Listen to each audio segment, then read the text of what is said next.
In 1969, there was a Minnesota court case involving a man named Jerome Daly, who was challenging the foreclosure of his home by the bank which provided the loan to purchase it. His argument was that the mortgage contract required both parties, being he and the bank, each put up a legitimate form of property for the exchange. In legal language, this is called consideration. Mr. Daly explained that the money was, in fact, not the property of the bank, for it was created out of nothing as soon as the loan agreement was signed. Remember what modern money mechanics stated about loans? What they do when they make loans is to accept promissory notes in exchange for credits. Reserves are unchanged by the loan transactions, but deposit credits constitute new additions to the total deposits of the banking system. In other words, the money doesn't come out of their existing assets. The bank is simply inventing it, putting up nothing of its own, except for a theoretical liability on paper. As the court case progressed, the bank's president, Mr. Morgan, took the stand, and in the judge's personal memorandum, he recalled that the plaintiff, bank's president, admitted that, in combination with the Federal Reserve Bank, did create the money and credit upon its books by bookkeeping entry. The money and credit first came into existence when they created it. Mr. Morgan admitted that no United States law or statute existed which gave him the right to do this. A lawful consideration must exist and be tendered to support the note. The jury found that there was no lawful consideration, and I agree. He also poetically added, "Only God can create something of value out of nothing." And upon this revelation, the court rejected the bank's claim for foreclosure, and Daly kept his home. The implications of this court decision are immense. For every time you borrow money from a bank, whether it is a mortgage loan or a credit card charge, the money given to you is not only counterfeit, it is an illegitimate form of consideration, and hence voids the contract to repay, for the bank never had the money as property to begin with. Unfortunately, such legal realizations are suppressed and ignored, and the game of perpetual wealth transfer and perpetual debt continues. And this brings us to the ultimate question: why? During the American Civil War, President Lincoln bypassed the high-interest loans offered by the European banks and decided to do what the Founding Fathers advocated, which was to create an independent and inherently debt-free currency. It was called the greenback. Shortly after this measure was taken, an internal document circulated between private British and American banking interests stated, "Slavery is but the owning of labor, and carries with it the care of laborers, while the European plan is that capital shall control labor by controlling wages. This can be done by controlling the money. It will not do to allow the greenback, as we cannot control that." The fractional reserve policy perpetrated by the Federal Reserve, which has spread in practice to the great majority of banks in the world, is, in fact, a system of modern slavery. Think about it. Money is created out of debt. And what do people do when they are in debt? They submit to employment to pay it off. But if money can only be created out of loans, how can society ever be debt-free? It can't. And that's the point.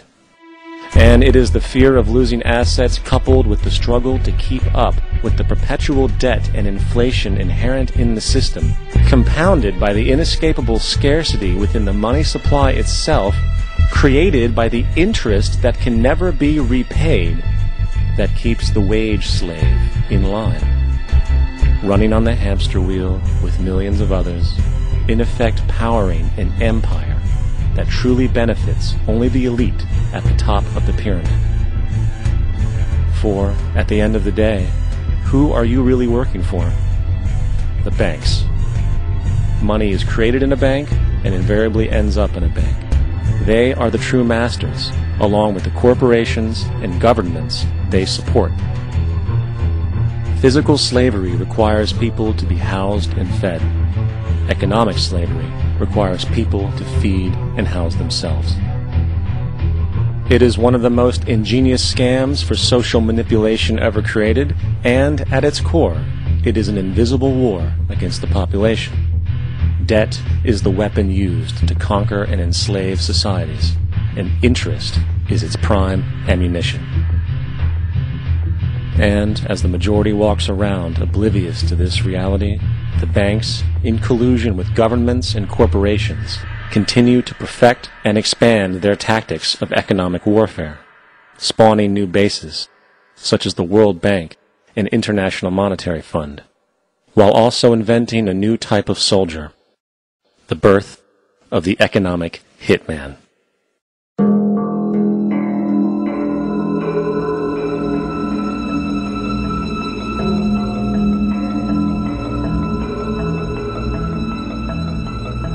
We economic hitmen really have been the ones responsible for creating this first truly global empire.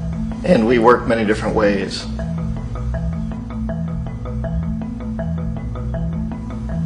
But perhaps the most common is that we will identify a country that has resources our corporations covet, like oil, and then arrange a huge loan to that country from the World Bank or one of its sister organizations.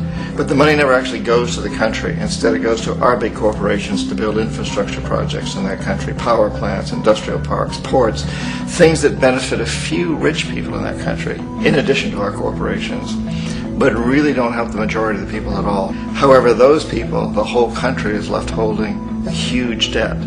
It's such a big debt they can't repay it, and that's part of the plan, that they can't repay it. And so at some point, we economic hitmen go back to them and say, listen, you owe us a lot of money, can't pay your debt, so sell your oil real cheap to our oil companies. Allow us to build a military base in your country, or send troops in support of ours to someplace in the world like Iraq, or vote with us on the next UN vote, to have their electric utility company privatized and their water and sewage system privatized and sold to U.S. corporations or other multinational corporations. So there was that whole mushrooming thing, and it's so typical of the way the IMF and the World Bank work, that you put a country in debt, it's such a big debt it can't pay it, and then you offer to refinance that debt and pay even more interest. And you demand this quid pro quo, which you call a conditionality or good governance, which means basically that they've got to sell off their resources, including many of their social services, their utility companies, their school systems sometimes, their penal systems, their insurance systems, to foreign corporations. So it's a double, triple, quadruple whammy. The precedent for economic hitmen really began back in the early 50s when democratically elected Mossadegh, who was elected in Iran. He was considered to be the hope for democracy in the Middle East and around the world. He was Time Magazine's Man of the Year. But one of the things that he'd run on and began to implement was the idea that foreign oil companies needed to pay the Iranian people a lot more for the oil that they were taking out of Iran. The Iranian people should benefit from their own oil. Strange policy. We didn't like that, of course.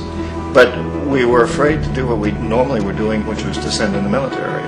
Instead, we sent in one CIA agent, Kermit Roosevelt, Teddy Roosevelt's relative.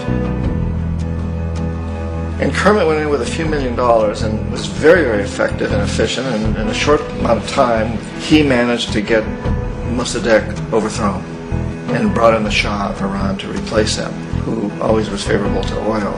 And it was extremely effective. Mobs overflow Tehran. Army officers shout that Mossadegh has surrendered and his regime as virtual dictator of Iran is ended. Pictures of the Shah are paraded through the streets as sentiment reverses. The Shah is welcomed home. So back here in the United States, in Washington, people looked around and said, wow, that was easy and cheap. So this established a whole new way of manipulating countries, of creating empire.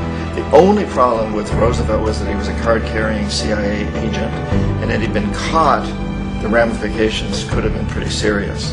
So very quickly at that point, the decision was made to use private consultants to channel the money through the World Bank or the IMF or one of the other such agencies, to bring in people like me who worked for private companies, so that if we got caught, there would be no governmental ramifications.